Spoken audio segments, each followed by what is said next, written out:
Hello दोस्तों, आप सभी का इजी मास्टर वीआईपी चैनल में अच्छे से स्वागत करता हूं। जैसा कि आप लोगों ने जंतु विज्ञान में कॉकरोच के शरीर के भाग के बारे में पिछली बार पढ़ चुके हैं, आज हम बात करेंगे कॉकरोच का पाचन तंत्र।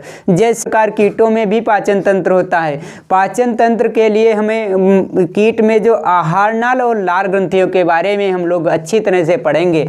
कॉकरोच का पाचन तंत्र, पहला है पॉइंट है मुख्य द्वार से गुदा तक फैली रहती हैं। दूसरा है इसकी लंबाई जो होगी वो 9.8 सेंटीमीटर में लगभग होगी।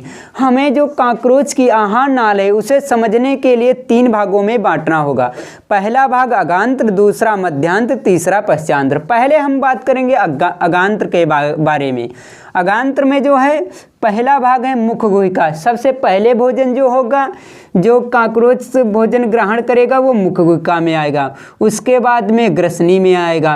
ग्रसनी में लार ग्रंथियां उपस्थित होती हैं। लार ग्रंथियां जो हैं इसमें भोजन में मिल जाएंगी। और ग्रसनी का अंतिम भाग जो है यहाँ पर ग्रास नली या ग्रसिका से जुड़ा होता है।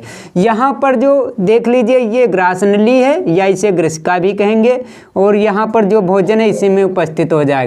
फिर हम देखेंगे अन्नपुट के बारे में। अन्नपुट जो है यह सबसे चौड़ा भाग आहार नाल का भाग होता है। जैसे आप लोग देख ही रहे होंगे ये कितना बड़ा सा है। अन्नपुट में क्या होता है, बहुत सारा भोजन इकट्ठा हो जाता है। यहाँ पर देख लीजिए। फिर उसके बाद में हम पेसड़ी के बारे में, पेसड़ी या इसे गिजाड़ कहते हैं। पेसड़ी का काम, जैसे आपने देखा होगा गेहूं की चक्की जो है वो अच्छी तरह से गेहूं की पिसाई कर देती है, उसी तरह यहाँ पर भोजन जो होगा उसे यहाँ पर वो अच्छी तरह से फिर यहाँ पर जो है पीसने का काम करता है, एक तरह से समझ लो। और यहाँ पर जो अब आप यहाँ तक की जो है ये अगांत्र के भाग के बारे में समझ चुके होंगे। अब हम बात करेंगे मध्यांत्र के बारे में। मध्यांत्र के बारे में पहले हम हिपेटिक सिकी के बारे में पढ़ेंगे।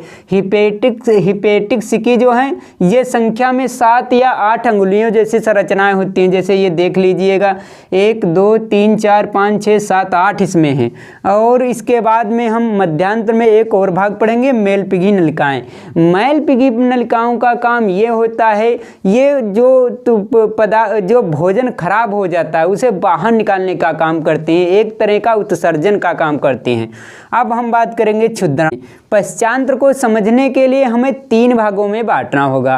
पहला भाग जो होगा क्षुद्रांत, दूसरा कोलांत, तीसरा मालाशय। यहाँ पर देख लीजिए क्षुद्रांत का मतलब एक छोटी सी नलिका होगी, और कोलान का मतलब होता है जहाँ पर देख लीजिए यहाँ बहुत फूला हुआ भाग है, ये कोलान है। और यहाँ पर मलाशय, मलाशय जो आहार नाल का अंतिम भाग कहा जाता है, और ये भोजन को बाहर निकालने का काम करता है। मैं आशा करता हूँ आप अच्छी तरह से कॉकरोच की आहार नाल समझ चुके होंगे, जो परीक्षा में बार बार पूछी जाती है। अगर आप लोगों का कोई भी डाउट रह जाता है तो प्लीज़ कमेंट बॉक्स में कमेंट करना ना भूलें, और साथ में ही हमारे चैनल को शेयर करते रहें।